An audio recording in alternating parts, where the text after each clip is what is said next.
시청자 여러분 안녕하십니까? 돈이 되는 이슈, 돈 버는 정보와 함께하는 경제 인사이트 정철진입니다. 중국이 지난 10일 미국의 보편 관세 인상에 맞서 보복 관세 부과를 시작했는데요. 트럼프 대통령이 집권 2기 들어서 이 동맹국이도 촉각을 곤두세우고 있습니다. 자, 오늘 첫 번째 이슈는 다시 시작된 미국과 중국의 무역 전쟁, 앞으로 어떻게 흘러갈지, 또 중국 경제에 대한 영향, 그리고 우리 한국 산업에 대한 영향까지 살펴보도록 하겠습니다. 자, 그리고 이와 함께 이 상호 관세 로드맵, 오늘 새벽에 나온 속보에 대한 것도 함께 분석해 드리도록 하죠. 자, 그리고 두 번째 이슈입니다. 최근 트럼프 대통령 취임 이후 글로벌 자산 시장, 특히 금융 시장의 변동성 커지고 있는데요. 이와 함께 실은 주식은 아니지만 금값 급등이 눈에 확 들어오고 있습니다. 자, 그래서 오늘 두 번째 이슈로는요, 트럼프 집권 초기에 국내 또 해외 주식시장 흐름, 금값에 대한 이야기, 또 가상화폐에 대한 시장까지 자산시장 이야기해 보도록 하겠습니다. 자, 경제인사이트는 유튜브 경제인사이트 채널을 통해서 실시간 시청이 가능합니다. 많은 시청 부탁드리겠습니다. 자, 그럼 먼저 현재 금융시장의 흐름 살펴보도록 하죠. 주식시장의 상황 짚어보도록 하겠습니다. 자, 오늘 코스피, 코스닥 상승한 것은 맞는데요. 코스닥의 상승폭이 훨씬 더 큽니다. 먼저 코스피 시장 0.3%, 4% 정도 상승한 2,590선에서 움직이고 있어요. 2,600, 트라이를 좀 하고는 있는데 잠깐 터치를 했다가 2,600선을 다시 내어준 그런 형국을 보여주고 있습니다. 코스닥 같은 경우에는 상승폭이 훨씬 큽니다. 1%대 상승을 보이면서 757, 758라인까지 도전하고 있다. 이렇게 보시면 될 것 같습니다.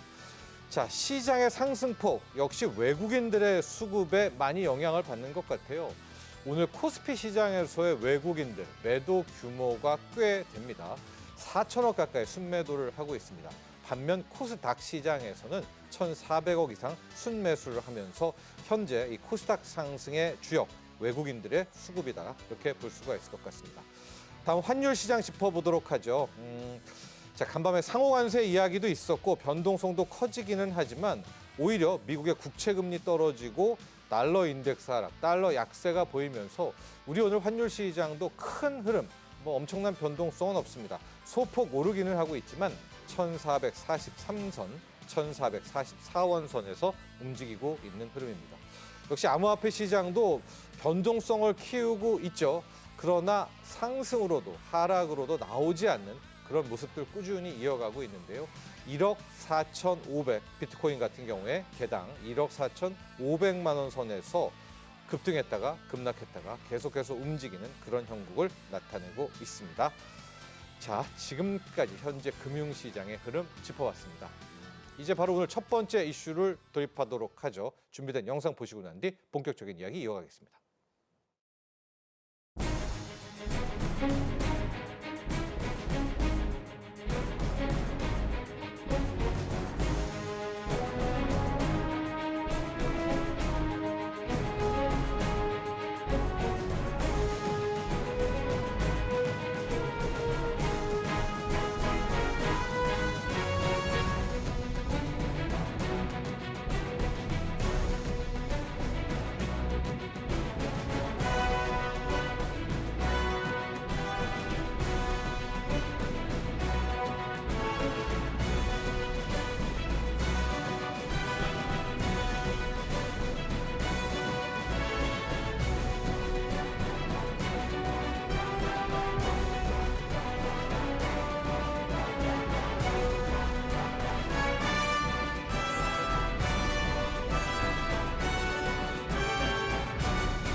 네, 미중 무역 전쟁이 트럼프 집권 2기를 맞아서 또 2라운드가 다시 시작된 모양새입니다.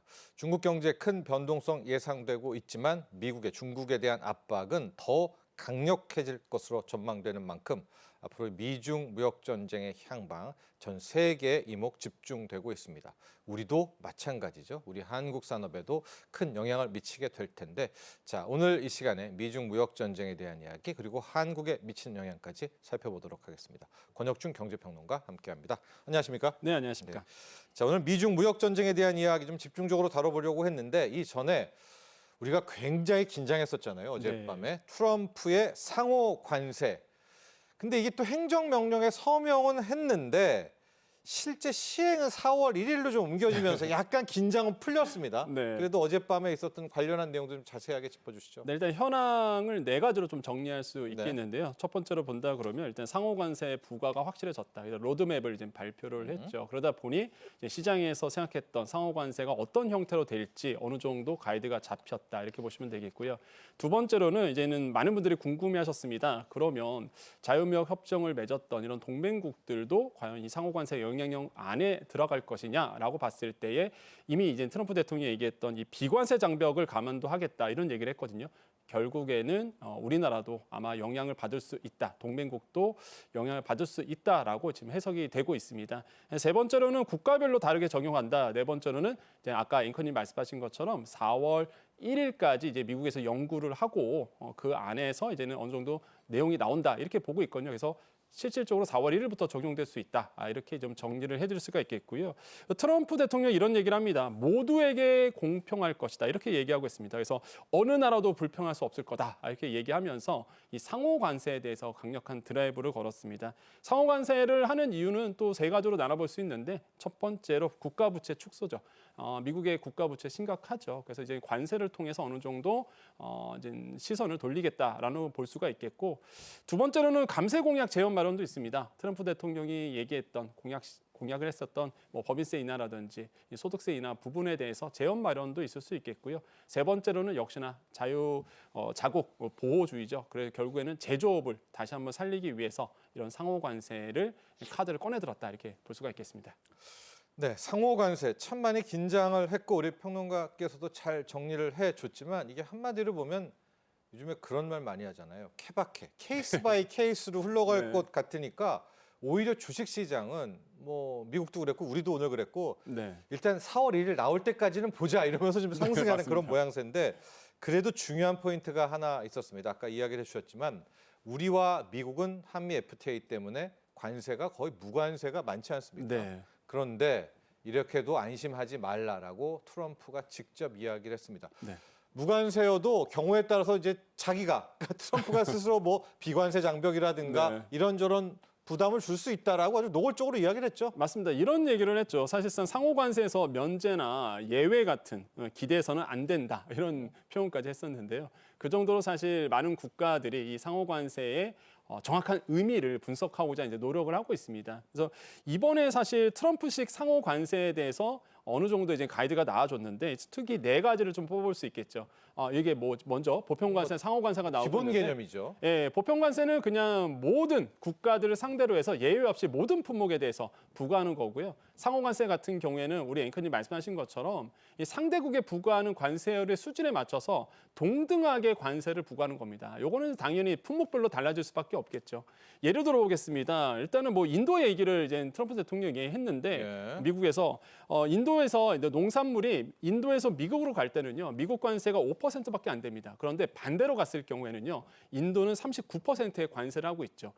뭐 오토바이 같은 경우에는요. 인도에서 미국으로 갈 때는 2.4%의 미국의 관세를 붙이고 있는데 미국산 오토바이가 인도로 들어갈 때는 100%의 관세율을 적용하고 있습니다. 이 얘기가 미국에서 나오면서 상호 관세가 필요한 이유, 그 정당성을 지금 이야기하고 있는 거죠. 앞으로는 똑같이 간다 이겁니다. 그래서 이게 상호 관세의 주요 틀이고 그러면 이제 우리는요? 네. 우린 다르잖아요. 우리는 다르죠. 네. 한미 FTA가 있기 때문에 98%가 사실상 무관세로 진행되고 있는데 그런데 이제 많은 분들이 상호 관세가 되면 우리나라에 영향을 주는 거 아니냐라고 생각을 했는데 지금 상황으로 본다 그러면 영향을 받을 수밖에 없다라고 얘기를 해봐요. 왜 그러냐면 아까 말씀하신 것처럼 비관세 장벽의 얘기를 했습니다. 그 비관세 장벽, 트럼프식 상호 관세인데 여기에 네 가지를 뽑을 수 있거든요. 첫 번째로 이제 특유의 조세 제도를 뽑았습니다. 미국에서는. 그게 뭐냐 그러면 디지털세죠.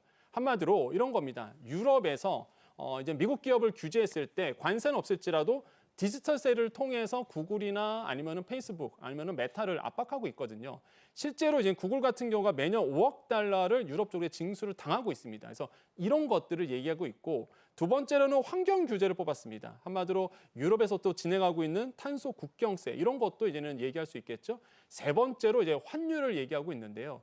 아시겠지만 우리나라가 환율 관찰 대상국으로 재지정 받았지 않습니까? 그러다 보니까 여기에서 우리가 벗어날 수 없다는 얘기가 그래서 나오는 겁니다. 그래서 환율을 가지고 트집을 걸 수가 있다. 그래서 이제 우리가 아무리 한미 FTA가 있더라도 이 부분에 대해서 아마 미국 쪽에서 강하게 드라이브를 걸 것 같고요.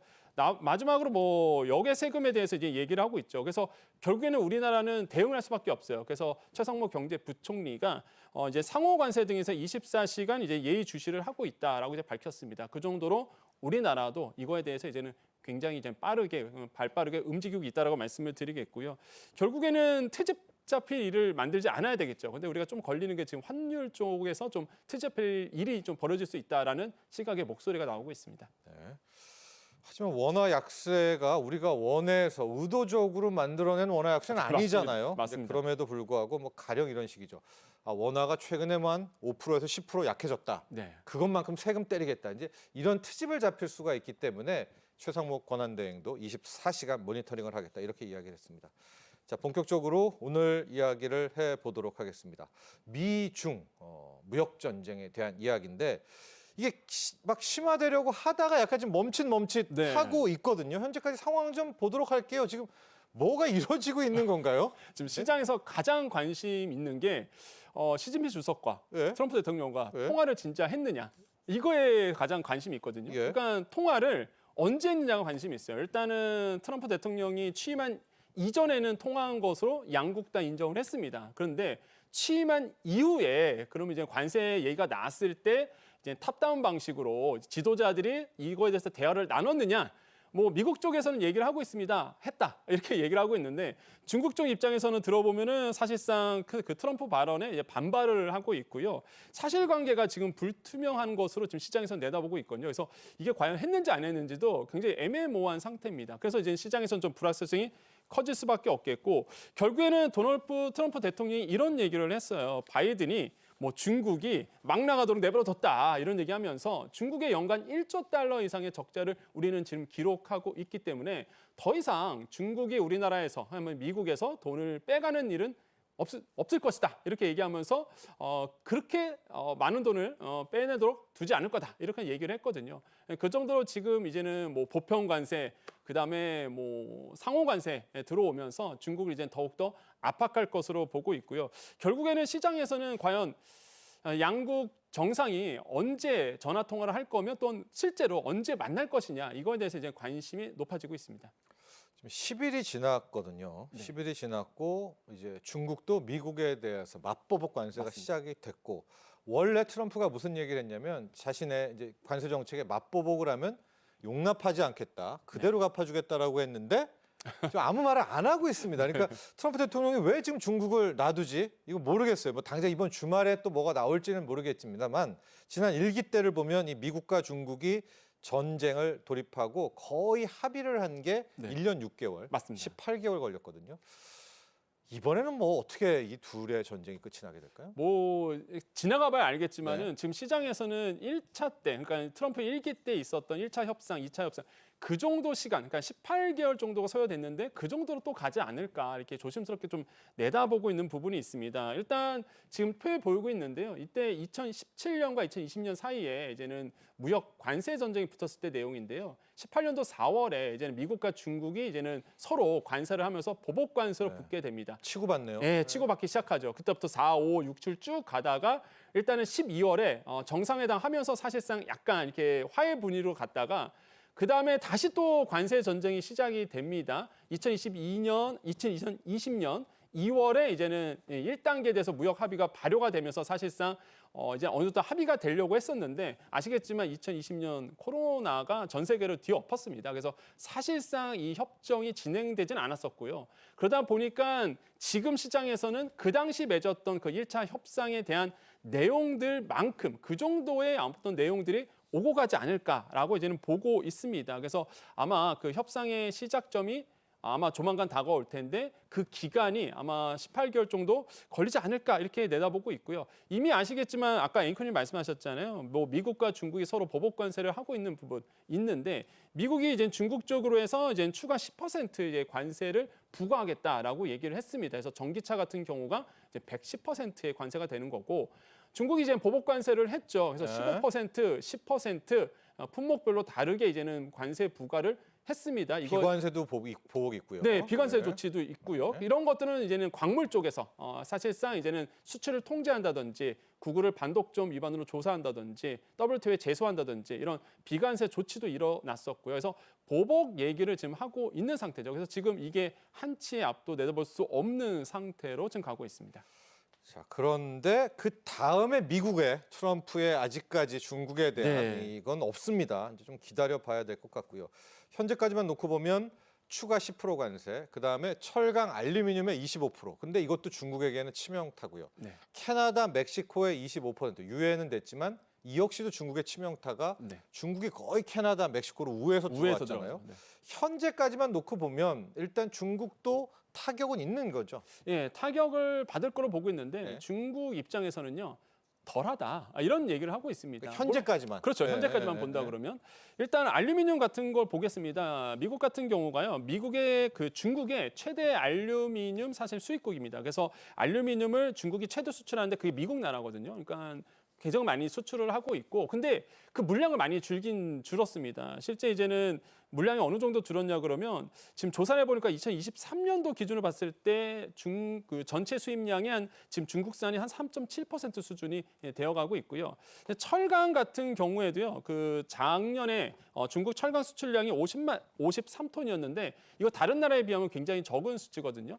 물론 수출은 하고 있으나 미국이 이제는 중국산 철강이나 알루미늄 그 수입에 대해서 많이 줄인 상태는 분명히 맞습니다. 그래서 이런 거 보시면 되겠고 아까 앵커님 말씀한 것처럼 타격이 클 수밖에 없는 게 앞으로 시간이 갈수록 왜냐하면 아까 말씀드렸던 25%의 관세를 지금 책정한 상태고 거기에 이제 보편 관세 10% 들어오고 이번에 만약에 또 추가 25% 붙는다. 원래부터가 관세가 25% 붙고 있거든요. 지금 철강과 알루미늄에 거기에 10% 보편 관세 이번에 또 추가된 25%. 그럼 좀 위에 나오는 캐나다, 브라질, 저철강도 중국 거예요. 예, 맞습니다. 우회적으로 가니까. 예, 지금 이제 자막에 나오고 있는 게 대미 철강 수출 흑자국인데 여기 보면은 캐나다, 브라질, 멕시코, 한국, 독일 우리도 이제 포함되어 있고요. 거기에 앵커님이 정말로 정확히 말씀하셨는데 멕시코라든지 이런 캐나다 통해서 들어가는 거 다 우에서 지금 들어가고 있거든요. 그러니까 이런 걸 다 막겠다라는 거죠. 그래서 이런 부분들이 아마 중국 쪽에 타격을 줄 것이다 보고 있습니다. 그래서 이러한 이유가 중요한 이유가 이제 미국이 중국을 압박하고 견제한다 그러면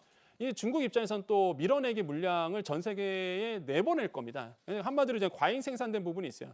자체 내에서 소비가 안 됩니다. 아시겠지만 아파트 시장 안 좋죠. 국내 경기 안 좋습니다. 철강 쓸 데가 없거든요. 이거 계속 저렴한 가격으로 전 세계 시장에 지금 밀어내기 물량을 보다 보니까 철강 가격이 완전히 폭락했던 부분이 있었어요. 그래서 이런 부분들이 이제는 조금 주목할 필요가 있다고 말씀을 드립니다. 지금 중국 많이 힘들다고 합니다. 정말 내수가 처참한 수준이라고 하는데 중국의 내수 경기 어떤 상황이에요? 뭐 지금 중국 입장에서는 내수 살리기 위해서 사활을 걸었다. 왜 그러냐면 우리가 보통 GDP를 얘기할 때 사실상 이제 투자도 있겠지만은 내수 소비가 이게 굉장히 있죠. 중요하죠. 근데 지금 중국이 소비가 안 되는 시장으로 지금 가고 있다라는 겁니다. 지금 뭐 일각에서는 이런 얘기를 해요. 코로나 때보다 더 힘들다. 이런 얘기가 지금 나오고 있고요. 상가 공실 굉장히 높아지고 있다고 합니다. 그런데 이렇게 소비가 안 좋은 이유 첫 번째 본다 그러면 지금 물가가 너무 이제 하락을 하고 있다라고 볼 필요가 있겠어요. 지금 지난해 12월 소비자 물가 지수가 0.1% 상승을 했는데 지금 표에 보이고 있죠. 상승률 추이가 계속 떨어지고 있는 추이가 있습니다. 그래서 1월 달에는 0.5% 상승률이 나와주고 있죠. 그래서 0%의 이제 물가 상승률이 보여주고 있다 보니까 사실상 이제는 경기가 둔화되고 있다. 뭔가 이렇게 뜨겁지가 않은 거죠. 그래서 지금 이런 상태로 지금 가고 있고요. 특히 이제 생산자 물가 지수도 지금 보면은요. 전년 같은 기간 대비해서 2.4% 하락한 수치입니다. 이게 보니까요. 27개월째 마이너스입니다. 그러니까 소비가 안 되다 보니 물건을 만들 필요가 없고 그렇게 된다 그러면 역시나 출하 가격까지 떨어지게 되는 문제. 이렇게 이제 쌓여가고 있고요. 두 번째로는 소비 둔화인데 중국 경제 얘기할 때 빼놓을 수 없는 게 바로 지방 정부의 부채입니다. 이게 천문학적인 금액이다 보니까 당연히 이런 문제가 압박이 닿을 수밖에 없고 부동산 침체까지 오죠. 많은 분들이 금리, 대출금 갚느라고 소비를 또 안 하게 됩니다. 이런 문제 때문에 소비율이 점점 더 떨어지게 되고 뭐 디플레이션에 대한 우려, 이런 어떤 긴장감, 심리적 위축 때문에 더더욱더 소비가 안 되는 이런 추세로 지금 중국은 가고 있고요. 네. 지금 보면은 이제 지방 정부의 숨겨진 부채가 나오고 있는데 저기서 말하는 LGFV 같은 경우가 사실상 이제 지방 정부의 융자 플랫폼을 얘기를 합니다. 그게 네. 뭐냐 그러면 지방 정부는 사실상 채권을 발행을 못하도록 막아놨습니다. 그러다 보니 지방 정부 입장에서는요, 뭐를 만드느냐, 특수 목적 회사를 만들게 되죠. 그게 뭐냐, 바로 이제는 국유기업이나 투자회사를 세워서 바로 이제는 그러니까 기업체를 예. 발행해갖고요, 채권을 발행해서 이제 돈을 갖고 오는 겁니다. 그러니까 우회적으로 사실상 이제 돈을 빌려오는 거죠. 근데 그 금액이 지금 보면은 66조 위안입니다. 우리 돈으로 1경 3,086조 원이나 돼요. 이게 엄청난 금액인데 이거보다 더 있을 수 있다, 이런 얘기가 나오거든요. 그러니까 천문학적인 금액이 지금 도사리고 있다. 이건 시한폭탄이 된다. 그래서 지금 중국 경제를 본다 그러면 이번 지방 정부의 부채 이런 것들도 같이 봐야 된다라고 좀 말씀을 드립니다. 그래서 정부가 뭘 할 여지도 적다. 그러면 이제 트럼프 대통령이 앞으로 압박할 때 네. 반항을 할 수 없게 된다. 그렇죠. 그러면서 이제 위안화 절상까지 뭐 이런 이제 시중의 이야기도 돌고 있습니다. 네. 한번 보시죠. 트럼프가 또 어떻게 밀어붙이는가를요.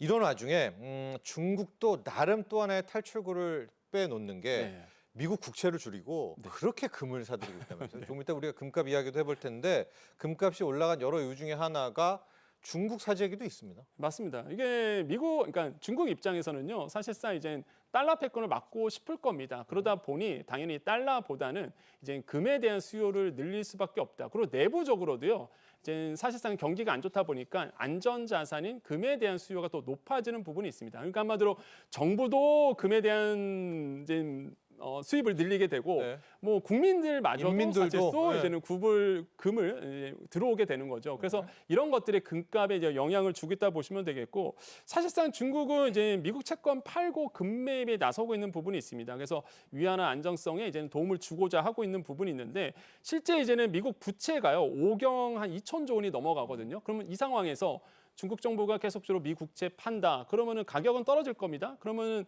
금리가 이제 올라가게 되죠. 이게 또 미국 입장에서도 좋은 게 아닙니다. 왜냐하면 미국 지금 부채가 아까 말씀드렸죠, 5경이 넘어가는데 금리가 넘어가면 그만큼 금액이 더 높아지게 돼요. 그러다 보니까 사실상 이게 미국 정부가 아니 중국 정부가 이게 달러 채권을 판다는 거는 미국 입장에서도 굉장히 위협감이 다가올 수밖에 없는 부분으로 갈 수밖에 없습니다. 그래서 이런 것들이 지금 이제 맞물려 있죠. 그래서 지금 상황은 금값은 뭐 지금 상황으로 본다 그러면 더 오를 가능성이 굉장히 크다라고 좀 생각해 봅니다.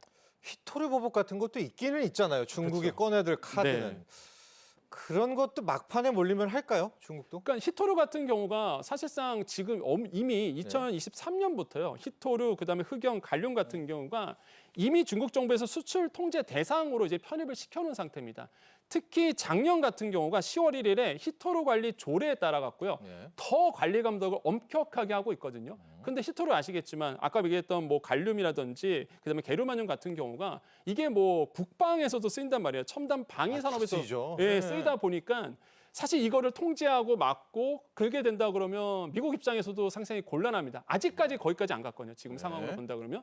근데 지금 이런 것까지도 광물 자원에 대해서 수출 통제까지 계속 이루어진다 그러면 미국을 압박하는 소재로 이제 활용될 수도 있다. 그래서 미국도 이런 부분에 대해서 이제 얘기를 하고 있고, 아마 앵커님께서 아까 말씀하신 것처럼 미국이 조금 서로 좀 자제하고 있는 이유, 물론 유예 기간은 4월 1일까지 뒀습니다. 자제하는 이유도 이제 어떻게 서로에 대한 카드를 좀 확인하고자 하는 네. 그런 유예 기간을 지금 둔 것이 아닌가 이렇게 좀 보고 있습니다. 중국 전문가 분들은 아마 트럼프 대통령도 3월까지는 큰 행동을 취하지 않을 것이다. 왜냐하면 3월에 중국의 양회가 있지 않습니까? 그러니까 중국이 어떻게 결정하나를 패를 보고 트럼프가 공격할 것이다. 네. 3월 양회에 대한 이야기도 좀 같이 해주시죠. 그렇죠. 일단 양회에서 어떤 얘기가 나올 것인가, 과연 시장에서는 이제 수출 드라이브를 계속 걸 것이냐, 아니면 이런 뭐 경기 부양이냐 여러 그렇죠. 가지가 있겠죠. 예, 중국도. 그런 얘기가 나올 거예요. 그래서 아마 이제 내수 안에서 내국 소비에서 이루어질 것이냐, 아니면 시진핑 주석이 작년 양회 때 얘기했던 것처럼 계속 수출 드라이브를 계속 걸 것이냐, 과연 어떤 정책 드라이브를 걸 것이냐가 굉장히 궁금한데, 근데 중국 입장에서는 좀 딜레마일 수밖에 없는 게 사실상 뭐 민주국 국가는 아니잖아요. 네. 그러다 보니까 국민들을 통제하기 위해서는 계속적으로 성장이 나와줘야 되는 부분이 있거든요. 근데 그동안 그거를 수출을 통해서 이뤄냈습니다. 네. 근데 그게 이제 수출이 확 막힌 거예요. 그러면 이제는 내수를 통해서 이제 이루어질 수밖에 풀어줘야죠. 없고, 그래서 이제는 내수 부양에 나설 것이다라고 보고 있고요. 그런 것들은 이미 나오고 있잖아요. 국내 부동산 경기를 살리기 위해서 노력하고 있고, 무엇보다 해외에 있는 외국인들을 이제 중국 쪽으로 끌어당기기 위해서 외화벌 이렇게 좀 나서고 있는 부분이 있습니다. 비자도 면제해주고 네. 뭐 하고 있죠. 네. 이런 부분도 있었단 말이에요. 그러다 보니까 사실상 지금 이번 양회에서 과연 어떤 얘기가 나올지 초미의 관심사다 이렇게 좀 평가해 볼 수 있습니다. 자, 그래서 양회 때 결과가 나오면 이걸 보고 네. 트럼프 대통령은 또 공격을 맞습니다. 하고 뭐 이런 시나리오까지 나오고도 있는데요. 그러나 이번은 라스트 트럼프 아닙니까? 트럼프 대통령도 더 이상 대통령을 못해요 이제 네, 아무리 맞습니다. 잘해도.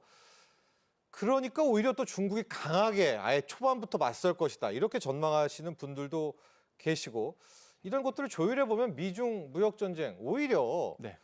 또 잘 합의될 수도 있겠다. 너무 큰 바람인가요? 어떻게 보세요? 아니 저도 네, 뭐 그럴 가능성은 네. 좀 있다라고 생각을 해보는데, 근데 물론 그 지난 트럼프 1기 때를 본다 그러면 서로 자존심 싸움이 솔직히 좀 있었거든요. 네. 국가에 대해서 패권을 누가 갖고 있냐에 대한 싸움 때문에 흘러갔었는데, 뭐 이번에도 모릅니다. 국민적 자존심 싸우면 또 서로 양보 안 할 수도 있는데, 현재까지만 본다 그러면 확실하게 이제는 눈치 싸움을 좀 하고 있는 부분은 확실히 맞다. 그래서 일단은 약한 카드를 먼저 이제 꺼내든 상태고, 이제 시간이 갈수록 아마 강한 카드들이 하나씩 이제 나올 것으로 보고 있습니다. 그런데 중국은요, 확실히 몸을 사린 건 맞아요. 왜냐하면 아까 말씀드린 것처럼 내수가 너무 안 좋고요, 경기가 안 좋거든요. 그래서 일단은 약한 카드부터 지금 꺼내 들었다라고 보시면 되겠고, 그렇게 된다 그러면 아마 계속적으로 미국과의 협상을 원할 겁니다. 그래서 과연 트럼프 대통령이 이거의 협상을 가지고 어떻게 기브앤테이크를 할 것인가에 대한 아마 미국제 전략들이 나올 것으로 보고 있고요.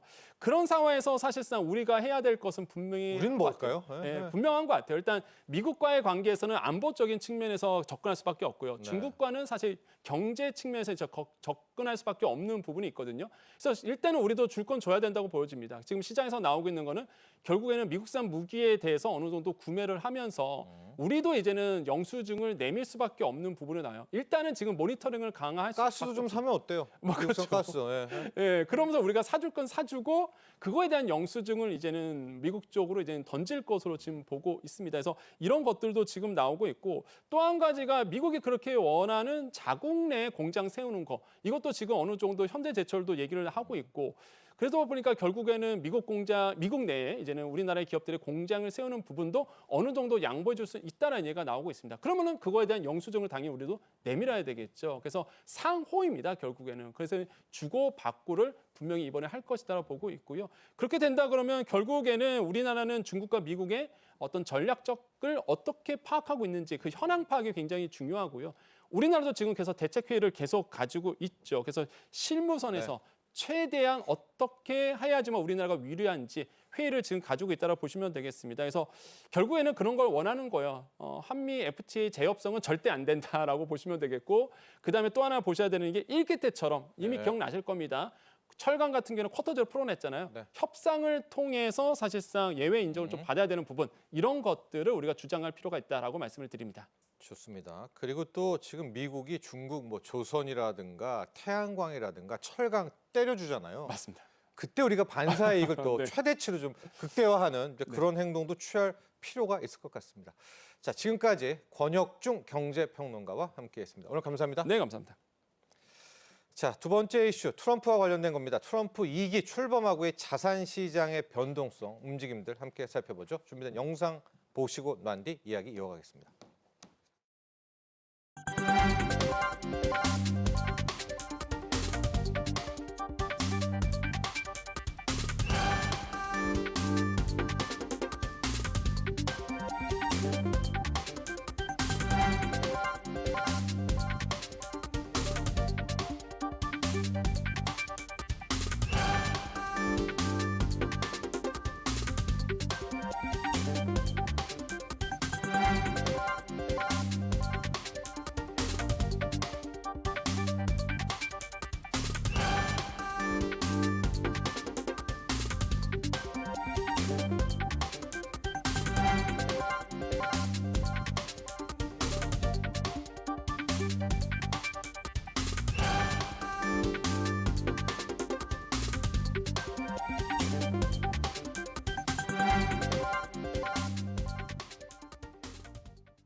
트럼프 대통령의 관세 정책에 전 세계 자산 시장의 변동성 확대되고 있습니다. 트럼프 대통령 말 한마디에 주식시장 들썩이고 있고요. 안전자산 금값 사상 최고치를 뚫고 있습니다. 전 세계 금융시장, 주식시장 흐름들 어떻게 진행될까요? 주현수 한국금융연수원 교수와 함께합니다. 교수님 안녕하십니까? 네, 안녕하십니까? 어제도 그랬는데 저는 약간 우리 주식시장이 좀 내성이 생겼다 아니면은 트럼프가 망치려는 사람은 아니다 좀 이런 신뢰 같은 걸까요? 막 초반엔 변동성이 있는 것 같다가 최근에는 잘 극복하고 뭐 국내 증시도 나름 괜찮은 흐름 나오고 있습니다. 주식시장만 좀 놓고 보죠. 왜 이런 흐름 나오고 있는 걸까요?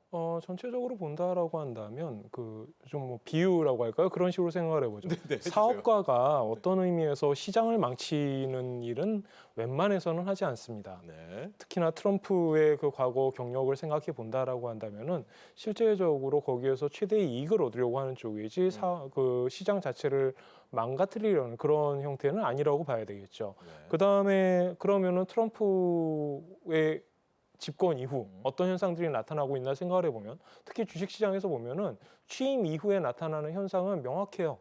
네. 모든 거의 전 세계의 주식시장들이 다 상승하는 모습을 보여주고 있습니다. 정도의 차이는 조금 있을 수 있는데요. 그거 이외에는 사실 전체적으로 다 오르고 있다라는 얘기죠. 네.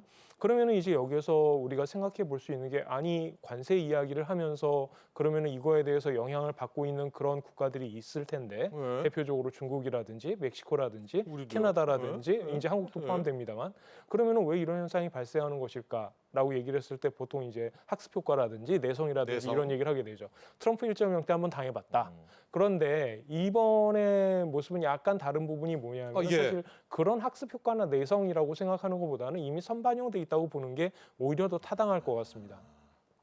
예를 들어가지고 예. 간단하게 숫자를 좀 계산을 해봤는데 트럼프가 당선된 게 이제 11월이죠. 6일, 7일. 11월 네. 6일부터 시작해가지고 취임 전까지의 주가의 움직임, 국가별 주가의 움직임을 계산해 보면은 여기에는 플러스도 있고 마이너스도 있어요. 예. 대표적인 게 중국, 멕시코, 그다음에 인도 이렇게 관세에 의해서 영향을 많이 받을 것으로 짐작되는 국가들. 물론 한국도 여기에 포함됩니다만 한국의 주가는 이제 다른 정치적 이벤트가 있었기 때문에 그렇죠. 일단 좀 제껴놓고 생각을 해야 되겠죠. 그렇다라고 한다면 이 11월부터 1월 취임 전날까지의 주가 수익률을 생각해 봤을 때 관세에 의한 임팩트는 확실히 있었다라고 봐야 됩니다.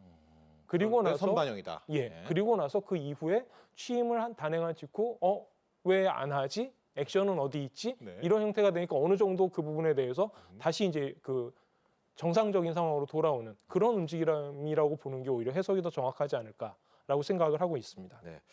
또 하나 교수님 오시면 물어보고 싶었던 게 지금 유럽의 주식 시장입니다. 뭐 제가 지인을 통해서 아니면 뭐 여러 박사분들, 강사님들께서도 이야기하는 게 좀 유럽의 내수 경기 처참하다. 이제 유럽 완전히 옛날 유럽 아니다. 유럽 경제 무너졌다. 그런데요, 이걸 웬걸 주식 시장은 사상 최고가입니다. 독일 사상 최고가, 유로스톡스 사상 최고가. 왜 이렇게 완전히 따로 노는 겁니까? 유럽의 주식 시장은? 지금 말씀하신 대로 유럽의 실물 경기는 안 좋다라는 거는 예. 거의 틀림없는 사실입니다. ECB 같은 경우에도 지금 경제 전망 자료를 제시를 하는 게 계속해서 하향 조정되고 있고 예. 그다음 IMF에서 W 자료를 보시더라도 거의 비슷한 모습이 나타나고 있어요. 유럽에 대해서 경기가 좋다 뭐 이런 이야기를 하지는 않거든요. 그렇죠? 대표적으로 독일 같은 경우에 뭐 예를 들어서 마이너스 성장을 마이너스 기록하기도 성장했죠. 하고 이제 네. 그런 부분이 있었단 말이죠. 그러면은 왜 이런 현상이 발생하는 걸까? 그거에 맞는 균형점을 제시를 해주기 때문입니다. 대표적으로 2024년 이후에 ECB가 금리를 몇 번을 인하했죠? 기준금리를 5번 인하했어요. 미국 같은 경우는 3번 했죠. 예. 그렇게 됐다라고 한다면은 아무래도 그쪽에 더 유동성이 완화되어 있을 것이고 예. 그에 따라서 금리 차가 발생을 하고 그 다음에 유로 달러 페리티가 어느 정도 나타나면서 유로화 약세가 나타나게 되고 그렇다라고 한다면은 미국에 있는 것보다는 유럽으로 간다. 그 가격이 싸게 네. 느껴지는 그런 쪽 유럽에 대해서 투자를 할 그런 유인이 확실히 존재를 한다라는 거죠. 그리고 최근에 트럼프가 여러 가지 이야기를 하고 있습니다만 흥미롭게도 유럽에 대해서 굉장히 공격적인 스탠스를 나타내지는 않고 있다라는 거죠. 대표적으로 첫 번째 네. 어제 발표됐었죠. 우크라이나 전쟁 어떻게 할 거니? 말로 네. 할 때 끝내지 뭐 이제 이런 식의 얘기가 나온단 네. 말이죠. 이거는 유로존 입장에서는 굉장히 좋은 소식이에요. 그다음에 상호 관세 이야기를 하고 있습니다만 그렇다고 해서 유럽에 대해서 무슨 이야기를 직접적으로 꺼내고 있느냐 하면 그런 거는 본격적으로 나타나고 있는 건 아니죠. 예. 그러면 상대적으로 관세 입장에서 봤을 때 유로존의 경쟁력이 더 나을 수도 있다라는 거죠. 그리고 마지막으로 한 가지만 더 네. 말씀드려보면 유럽의 경기가 어느 정도 실물 경기가 유지되는 요인 중에 하나가 미국의 소비가 견조하게 유지가 되고 이게 계속해서 상승세를 타면서 나타나는 현상 중에 하나인데 유로존 관련된 그 명품 관련 럭셔리들 이런 것들에 대한 그 매출이 계속해서 증가하고 있다는 그런 측면도 그래요? 예 네. 계속해서 나타나고 있다라는 겁니다. 그런 것들을 감안해 본다라고 한다면 유로존의 경기가 급격하게 둔화된다라거나 아니면은 전체적인 침체로 간다라 그런 가능성은 상당히 낮다라고 보여진다라는 거죠. 네. 알겠습니다. 지금 유럽의 주식 시장만큼은 승승장구하고 있고 세계 어디에 내놔도 사상 최고가를 연일 달리고 있는 그 이유까지도 함께 설명을 해드렸고요. 근데 자 여기에서 트럼프 대통령이 또 이렇게 그래 날 믿지 하고 잘할 거야 이러다가 또 판을 확 뒤엎을 수도 있는 거 아닙니까? 거기에 물론 대한 그렇겠죠. 대비에 대해서는 우리가 얘기 안 해도 되나요? 얘기를 해야 되겠죠. 네, 네. 뭐 지금 아마 그 트럼프 2.0이 네. 개시되고 나서 이제 가장 큰 이슈는 두 가지 정도라고 볼 수가 있을 거예요. 첫 번째는 국내 이슈, 즉 그 불법 이민자들을 미국 내 어떤 이슈. 식으로 네. 이제 그 디폴트할 거냐, 추방시킬 것이냐라는 문제가 있을 것이고 두 번째로는 글로벌 경제 시스템상에서 관세를 어떤 식으로 적용시킬 것이냐, 이걸 뭐 상호 관세 형태로 할 거냐, 아니면 품목별로 추가 관세를 얼마나 더 부여할 것이냐, 지금 이런 이야기들이 나오고 있죠. 지금 이 부분에서 우리가 걱정하고 있는 거는 관세라는 것이 사실 지난 30년 내지는 40년 정도 보지 못했던 그러한 현상입니다. 글로벌라이제이션이 되기 시작하면서 가장 먼저 타깃을 잡았던 게 관세였었죠. 관세를 없애면은 각 국가 간의 무역에서의 프릭션이 사라지게 되고 그에 따라서 가격 경쟁 요소라든가 이런 부분이 발전함에 따라서 더 나은 효용을 제공해 비교 준다. 우위 뭐 나오는 거죠. 네. 예. 그러면 이거를 거꾸로 돌렸을 때 어떤 현상이 발생되느냐를 생각해 볼 필요가 있습니다. 이건 두 가지로 생각해 봐야 되는데요. 첫 번째로는 미국 입장에서 생각해 봐야 돼요. 미국 입장에서 관세를 부과한다라고 했을 때 실물 경기에는 부정적일 거예요. 네. 아무래도 관세가 부과되면서 실제적으로 사용될 수 있는 부가 줄어들 것이고 그에 따라서 실물 경기는 둔화되는 부분이 있겠죠. 그리고 반대로 관세가 부과되니까 인플레이션 압력은 훨씬 더 강화될 겁니다. 어쨌든 간 누가 부담하든지 간에 가격은 올라간다라는 것이죠. 그다음에 세수는 확대될 거라고 기대하고 있어요. 과연 그러냐라는 거죠. 첫 번째, 실물 경기에 있어서 부정적 입장이 있다라고 했을 때 이 부분을 어떻게 처리할 거냐? 트럼프가 제시하고 있는 건 간단합니다. 네. 리쇼어링 하면 되잖아라는 것이죠. 그다음에 또 한 가지가 있죠. 그러니까 우리는 기준금리를 인하해야 해라고 이야기를 하고 있는 거죠. 이렇게 되면은 미국 내의 실물 경기는 어느 정도 받쳐줄 수가 있어요. 인플레이션 압력은. 네. 사업가적 입장에서는 인플레이션이 별로 중요한 문제가 아니다라는 거죠. 왜? 지금 현재 가지고 있는 부채의 가치를 상대적으로 떨어뜨려 주니까요. 인플레이션이 발생하면. 그래서 인플레이션이 올라가는 것에 대해서 트럼프는 사실 그렇게 관심을 기울이고 있지 않을 가능성도 있습니다. 그리고 이 부분에는 희생양이 있죠. 연준이라고 하고 파월 총재가 있으니까. 그렇다라고 한다면 사실 트럼프 입장에서는 이 문제는 회피할 수 있는 문제가 돼요. 네. 하지만 미국이 아니라 다른 국가들이라고 한다면 어떻게 될까요? 예를 들어서 한국의 경우를 생각해 보죠. 네. 그러면 두 가지 문제가 발생을 합니다. 실물 경기 측면에서는 관세가 부과되니까 아무래도 생산이 줄어들 것이고 그에 따라서 실물 경기가 악화됩니다. 두 번째, 미국에서 온쇼어링을 하니까 국내에 공장을 짓지 못해요. 그러면 그에 따라서 또 투자가 줄어들고 생산이 더 줄어들게 되겠죠. 즉 미국에 대한 실물 경제 압력과 다른 국가에 대한 실물 경제 압력이 비대칭적으로 나타난다라는 거예요. 미국은 나름대로 버틸 수 있는 그런 측면이 있지만 다른 국가들은 안 된다라는 거죠. 그러면 남는 거는 인플레이션이 남죠.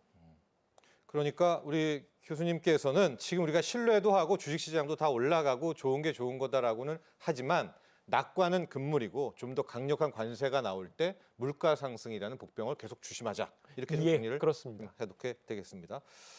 실제 CPI도 1월에 예상 이상으로 뭐 나왔고요. 이렇게 되니까 페드워치에서는 당장의 금리 인하 가능성, 올 상반기에는 좀 희박할 거다. 이렇게까지 이야기가 나와 있습니다. 이것도 간략하게 정리하고 다음으로 가볼까요? 네네. 그 소비자 물가 1월 지표를 보실 때 조금 조심하셔야 될 점은 두 가지 정도가 있습니다. 첫 번째는 그 계절성의 이슈가 있어요.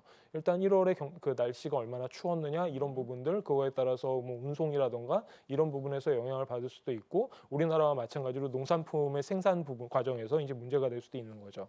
그런 부분이 있고 그 다음에 또 다른 이제 특이한 요소들을 봤을 때 이번엔 LA 산불이 있었죠. 네. 이런 부분도 확실하게 소비자 물가에 영향을 미치게 됩니다. 네. 그리고 또 하나 말씀드리면 조류 독감으로 인해 가지고 지금 그 음식료 쪽 관련해 가지고 계란이라든지 이런 부분이 지금 심하게 영향을 받고 있죠. 그래서 전체적으로 1월 숫자를 살펴보면은 소비자 물가 지수가 12월에 2.89%에서 1월에는 3%로 오히려 올라가는 그런 모습을 보여주고 있다는 거죠. 이러한 것들이 그냥 음식료에서 나타나면 다행인데 우리가 보통 음식료하고 에너지 제외한 코어 부분도 올라가고 있고 그다음에 에너지 가격이 사실은 많이 올랐어요. 1월에는. 그러한 부분이 있기 때문에 날씨에 의한 시즈널리티 팩터라던가 이런 부분들이 좀 영향을 준 걸로 보여지고 있습니다. 네. 거기에다가 한 가지 더 지적할 부분이 있는데 오늘 새벽에 발표가 됐었죠. 그 생산자 물가 지수가 발표가 됐습니다. 근데 이것도 1월이 안 좋아요. 그래가지고 지금 보시면은 PPI 같은 경우는 올랐다는 겁니다. 네. 네. 2023년 2월 이후로 가장 최대 수준이에요. 네. 이런 식으로 되어 있을 때 기업가들이 생산자 물가가 오른 것을 다른 쪽으로 전이시키게 된, 즉 네. 소비자에게 전이시키게 되면은 그때 소비자 물가 지수가 더 오를 수 있다라는 거죠. 지금 이 부분에 대해서 조금 고민을 하고 있는 그런 상태로 보여집니다. 네. 자, 그래서 금리 인하 가능성도 떨어지고 뭐 파월 의장도 지표 보고 판단하겠다고 이야기를 하는데 트럼프 대통령은 계속 금리 떨어질 거고 금리 인하를 할 수밖에 없다. 무슨 예언적 발언을 하는데요. 트럼프 쪽 측면만 좀 얘기해 주세요. 어떤 자신감 때문에 자꾸만 이런 이야기를 하는 걸까요? 무턱대고 하는 것 같지는 않은데. 자신감이라기보다는 어떻게 될 것이다라는 거를 어느 정도 인식하고 있다라고 봐야 될 그래요? 겁니다. 트럼프가? 네, 어떻게 될 아까 것이다. 말씀드린 바와 같이 관세 정책이 있었을 때 확실히 실물 경기는 떨어질 수밖에 없습니다. 그렇죠? 실물 경기가 떨어지고 경기 침체가 되지 않기 위해서는 그 부분을 어떻게 커버해야 되느냐? 유동성으로 조정해 줘야 된다는 거죠. 네. 유동성이라는 거는 결국 금리 인하를 통해서 나타나야 된다는 거죠. 이 논의의 문제점은 한 가지가 있죠. 아까도 잠깐 말씀드렸습니다만 인플레이션을 고려하지 않아요.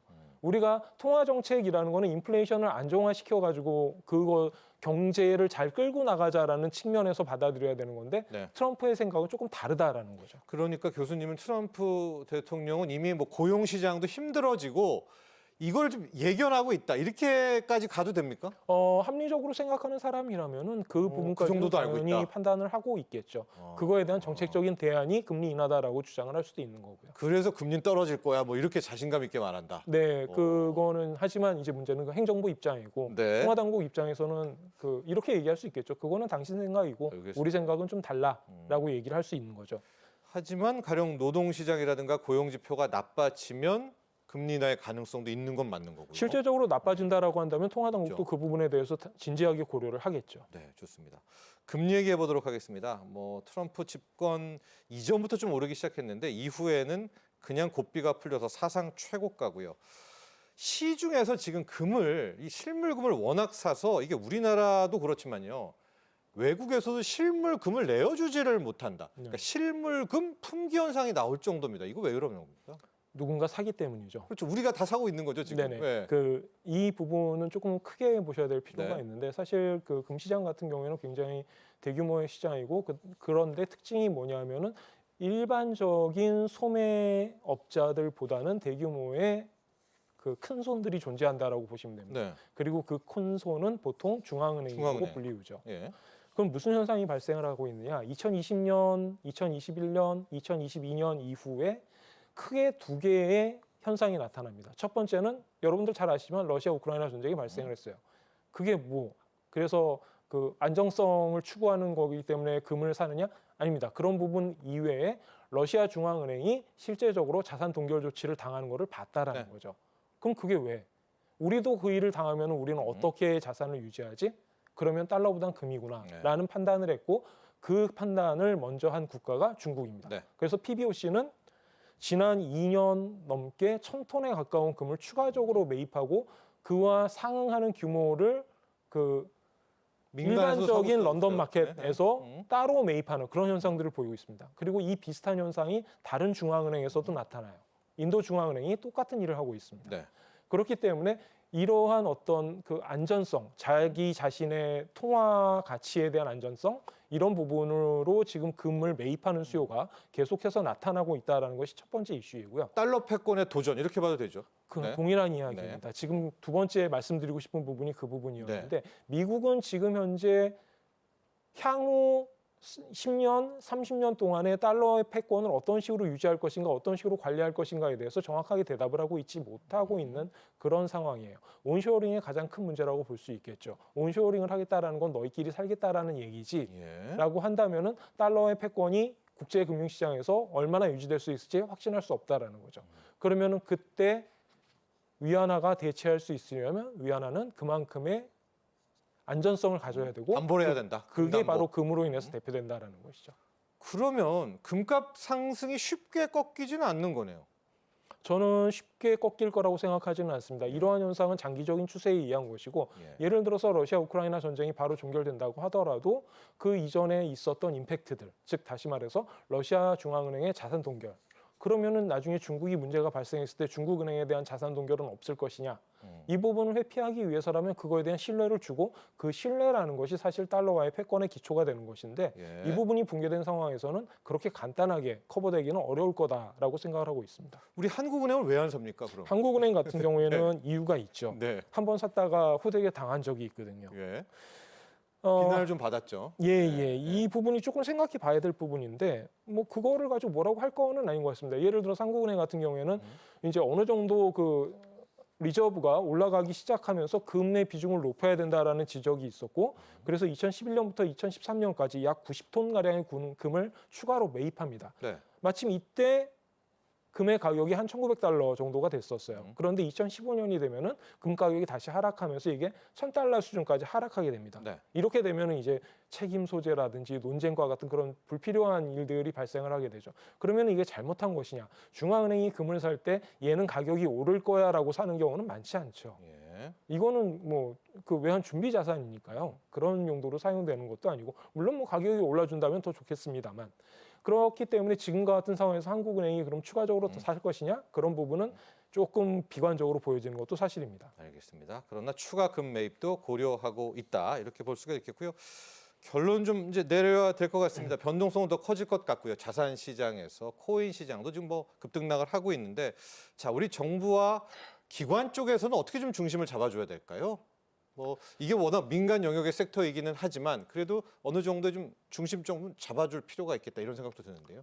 한국 같은 경우에는 지금 여러 가지 문제가 있습니다. 정치적인 이슈는 일단 논외로 하죠. 그런 식으로 했을 때 경제적인 측면에서 봤을 때도 여러 가지 문제가 발생하는 것이 사실입니다. 노동시장을 어떤 식으로 개혁할 것인가, 금융시장 측면에서 효율성을 어떤 식으로 개선할 것이냐, 그렇죠. 밸류어 프로그램이라든가 이런 밸류업, 부분에 그 다음에 더 중요한 부분, 금융시장과 관련해서 지배구조 개선 문제를 어떤 식으로 처리를 할 것이냐와 같은 부분들이 여전히 남아 있습니다.